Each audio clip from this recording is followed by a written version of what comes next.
Good morning, everyone. Thanks for joining me here on the WITN First Alert Desk at 8 a.m. I'm Gigi Barnett. Hope you're all having a wonderful morning so far. It is Tuesday. Jim and I have been forgetting the days today, but it's Tuesday. I know many of you had the long weekend. Hope you all enjoyed your Monday off in honor of Dr. Martin Luther King Jr. I know a lot of community organizations and just towns across Eastern Carolina were able to honor him and his legacy through a variety of different events, marches, rallies. One event that we're going to particularly look at this morning is a brunch down in New Bern. We had our reporter Stephen Glover there, and he has the details of what happened at yesterday's brunch.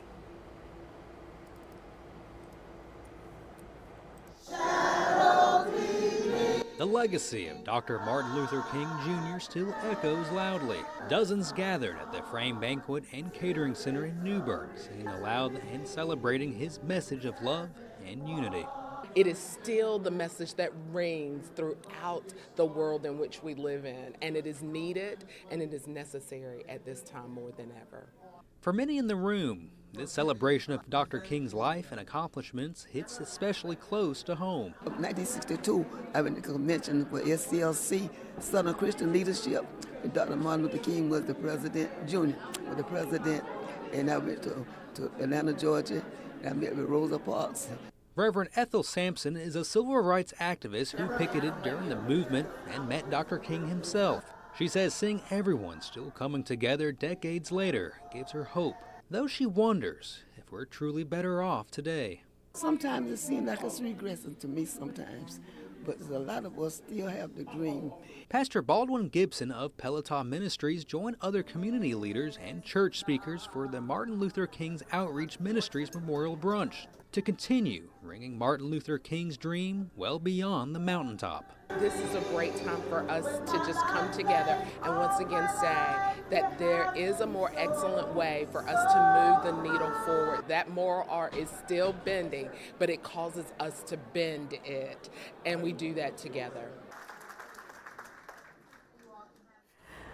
Well, it looked like a really wonderful event, and many, many people out there as well, celebrating and enjoying being together with the community there down in New Bern. Yeah, all right. Like a really nice event. Yeah, let's talk weather. So much weather to talk about, much. so little time. Yeah. Let's switch over. We'll switch our sources, dig into some of the details. And again, this is a broad brush. Remember, today is Tuesday, so we're talking 5 days or so from now.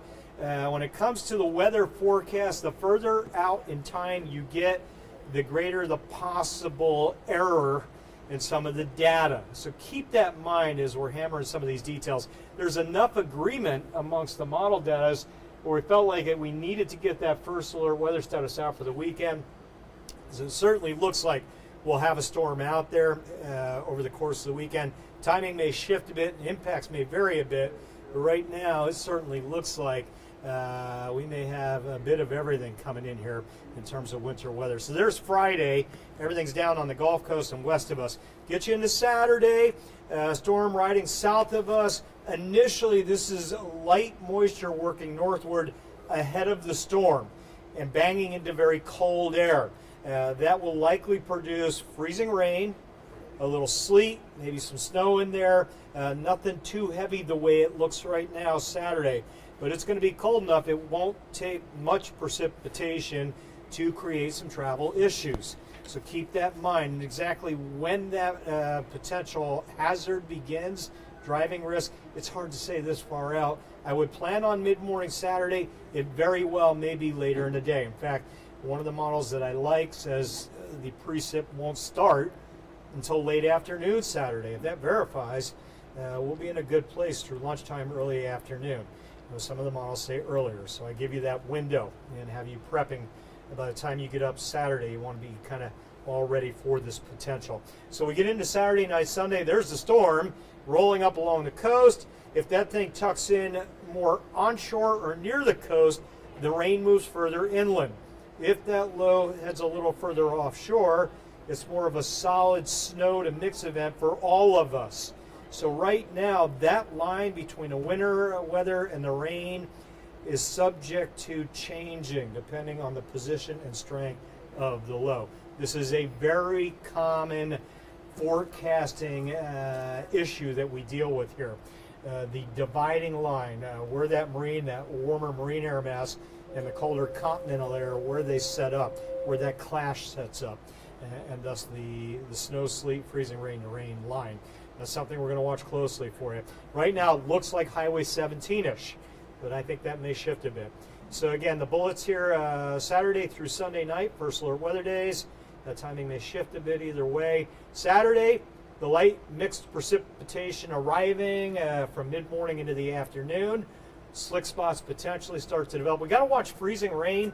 If we end up with freezing rain for 4 or 5 hours on Saturday, that may accumulate enough ice to cause little pockets of power outages. That's not a slam dunk, but that possibility may be there. And then Saturday night, precipitation gets heavier. Same thing into Sunday.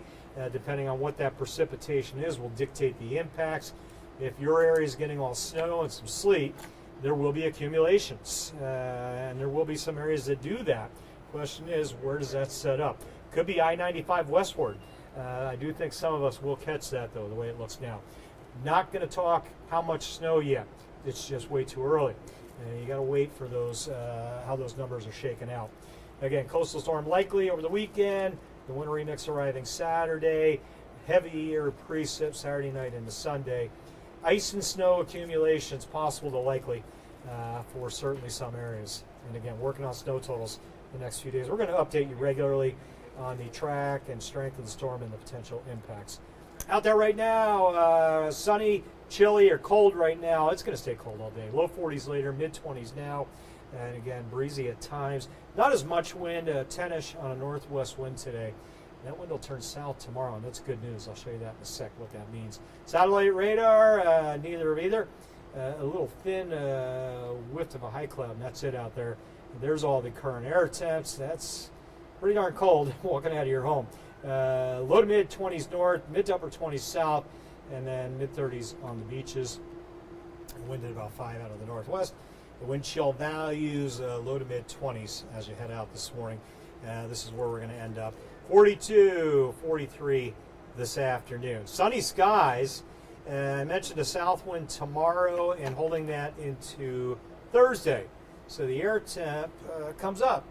50 tomorrow, 60 Thursday as I round those numbers. Bitter cold tomorrow morning, 18.